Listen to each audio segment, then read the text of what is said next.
Alrighty, good Wednesday evening, everyone. It is time for Weather Geeks. It was another spectacular day today. This is the time of the year that we can have a lot of days like this, and you may have seen me talk about this some on social media last evening and on 21 News this evening at 6. Sometimes I have a hard time deciding which time of the year I like better weather-wise. Kind of mid to late spring or early to mid fall.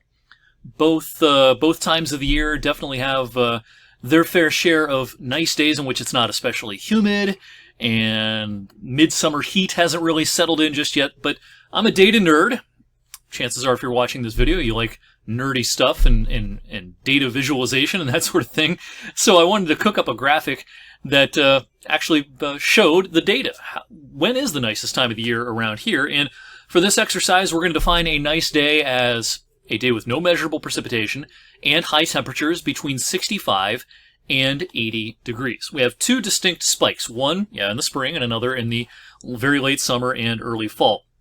While we do have our fair share of pretty nice days, starting in very late April and taking us through early June before it starts to get pretty consistently hot and humid, very late August through the first week of October, that's when we really reach our true peak. And when we break this down day by day, looking at all 365 days, the number one day when it comes to the most frequent dry weather accompanied by high temperatures between 65 and 80, kind of in that Goldilocks zone, if you will, not too hot, not too cool, September 11th. And in second place is one of those late spring days, June the 4th, but then the rest of the top of our list, all September dates, including the 25th and the 30th, tomorrow's date. So yeah, this time of the year, when it wants to be nice, it can be really, really nice. Severe clear conditions.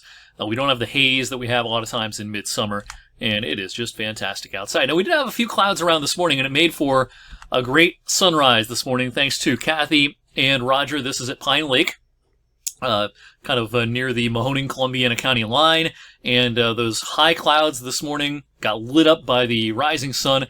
Fantastic sunrise across the valley this morning. Those clouds disappeared pretty quickly. We were left with plenty of afternoon sunshine. 71 was our high today. That's 2 degrees above average and very close to where we were yesterday.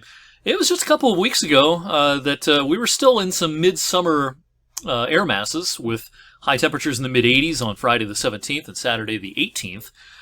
Maybe we've seen our last 80-degree temperature of the season. We had that back on the 20th.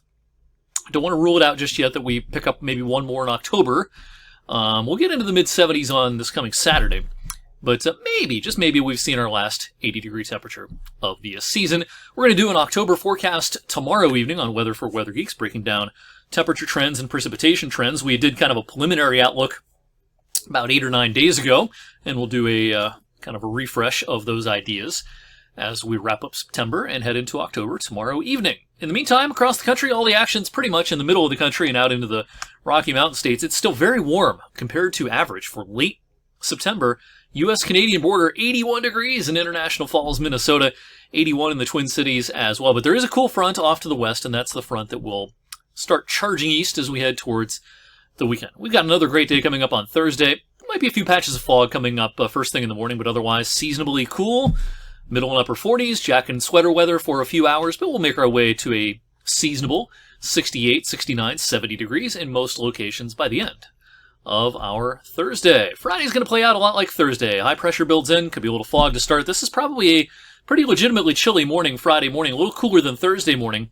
And I'm not even going to be surprised if some of the colder nooks and crannies, sheltered valleys in far northern PA, extreme southern New York, I'm not going to be surprised if we see some frost trying to develop Friday morning. Not concerned about that around here, but it is going to be pretty chilly Friday morning, but a great afternoon, great evening for high school football on Friday.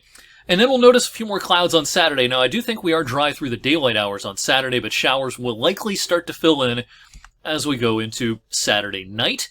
And certainly Sunday has been trending wetter over the last 48 hours. So 75 on Saturday, that's the pick of the weekend. Showers here and there Sunday. I can't even rule out a clap of thunder at this point, mixed in with our shower activity on Sunday. So unfortunately, the weather not great for the Panerathon Sunday morning, but hey, it's a great event and we'll have a good time anyway. Compared to the average, though, no big cooldowns coming our way. Next 10 days, our averages slip, high temperature averages, slip from 69 to 65 over the next 10 days.